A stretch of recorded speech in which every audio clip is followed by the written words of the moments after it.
un régime très pro-France-Afrique encourage la centralisation de l'État et pourquoi plusieurs militants de la société civile appellent eux au boycott de ce référendum.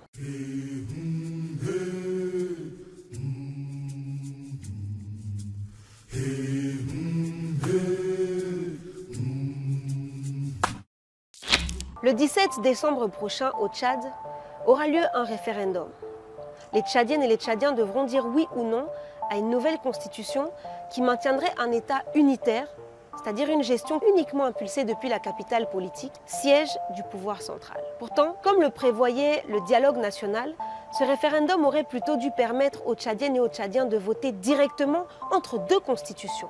L'une qui maintiendrait une gestion centralisée du pays, ce que prône le pouvoir et ses chers alliés de la France-Afrique, ou l'autre qui instituerait au Tchad une république fédérale et donc avec une décentralisation du pouvoir, ce que prônent la plupart des mouvements citoyens du pays et des partis de l'opposition, à l'exception de Succès Masra dont on connaît les positions très pro-occidentales depuis qu'il a fait surface dans l'opinion publique tchadienne en 2017. Pourquoi un régime très pro-France-Afrique, particulièrement soutenu par Macron et ses acolytes, encourage la centralisation de l'État et pourquoi plusieurs militants de la société civile appellent eux au boycott de ce référendum?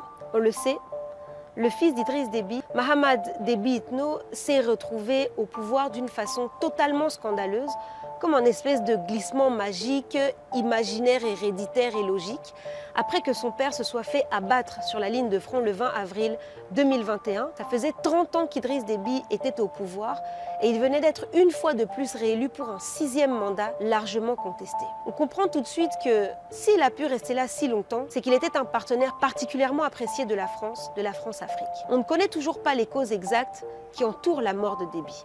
La France n'a pas cherché à mettre son nez publiquement dans les affaires lorsque le fils a volé le flambeau d'une façon si illégale. Franchement, quelle cohérence quand on voit leur réaction face aux mouvements souverainistes qui ont pris le pouvoir à côté. On connaît déjà le système. Après avoir observé une semaine de respect pour la mémoire d'Idriss Déby Itno, selon nos traditions africaines, la population s'était vigoureusement opposée à cette prise de pouvoir du fils à l'époque. Des centaines de militants se sont fait arrêter, torturer, des dizaines de personnes ont été tuées et il y a eu des centaines de blessés. Ni la France ni les USA n'auront publiquement condamné à ce moment-là. Pour les impérialistes, maintenir une gestion centralisée du Tchad, c'est aussi avoir un interlocuteur qui va rendre des comptes et évidemment sécuriser les intérêts notamment de la France au Sahel. C'est bien le principe de la néocolonisation. Utiliser une marionnette qui fera exactement ce que veut l'Occident, et ici, la France en particulier. Ça leur permet de ne pas avoir d'inconnus dans les équations et de garder le contrôle. Avec un État fédéral, cela deviendrait beaucoup plus compliqué de manipuler et d'intervenir dans les affaires de l'État et surtout de contrôler les ressources comme c'est le cas aujourd'hui. Quand vous voyez où se situent le Niger et le Tchad géographiquement, vous comprenez pourquoi le pouvoir français est en stress quand leur toutou Bazoum tombe. Dans un État fédéral, les secteurs comme celui des mines ou de la justice auraient un fonctionnement propre. On rappelle que le Tchad possède de l'or, de l'uranium, du pétrole, du tungstène, des diamants, du cuivre, du fer ou même encore de l'étain. Au vu de l'instrumentalisation des institutions, au vu même de la formulation et des objectifs du référendum, le pouvoir use de tous les moyens pour imposer le maintien de la centralisation totale du pouvoir. En fait, ce référendum permettra de voter oui ou non à une constitution qui arrange le pouvoir. Et c'est seulement si les Tchadiennes et les Tchadiens votent non à cette constitution qu'à ce moment-là, le débat sur la décentralisation, la fédéralisation du pays pourra prendre place. Alors grâce au travail de l'opposition et de la société civile, une constitution pour un État fédéral est déjà existante et même si certains points ne sont pas définitifs, on comprend qu'il aurait été plus équitable et aussi plus économique de proposer directement aux Tchadiennes et aux Tchadiens de faire leur choix entre ces deux constitutions. La situation tchadienne, elle est très complexe. C'est un pays qui est énorme, multiethnique, avec deux religions dominantes, avec une position géostratégique qui est importante dans le Sahel, puisque le pays est enclavé et qu'il se situe au sud-ouest de la Libye. Bien que le fait de fédéraliser le Tchad ne réglerait pas évidemment tous les problèmes du pays, par exemple l'armée qui a été clanisée pour maintenir le pouvoir, plusieurs problématiques majeures, comme les crises dans la gouvernance économique ou même les problèmes dans le secteur de la justice, avec l'impunité des crimes, notamment autour des relations entre les agriculteurs et les éleveurs, ce serait beaucoup moins instrumentalisé et géré d'une façon beaucoup plus juste si ces questions étaient décentralisées. Fédérer, c'est unir dans le respect de cette diversité qui deviendra alors une source de richesse et non plus de division instrumentalisée par l'Occident.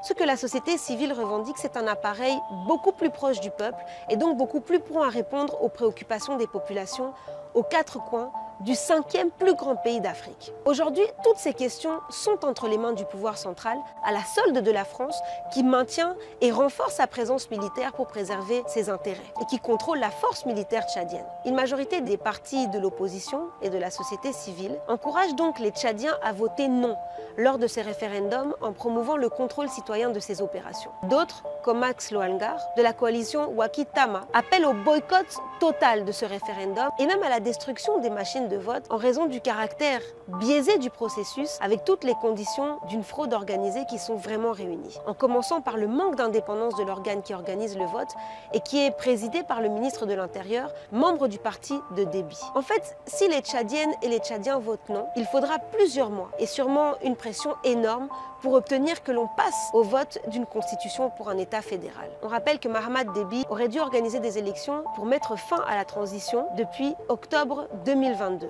Un dialogue national avait été organisé suite à la non-tenue des élections et c'est à ce moment-là que l'idée de proposer deux constitutions fut abordée. Mais les revendications de la société civile et de l'opposition n'ont pas été respectées et donc des protestations populaires avaient éclaté et avaient été violemment réprimées par les autorités militaires au pouvoir, engendrant la mort de plus de 200 personnes dans le pays.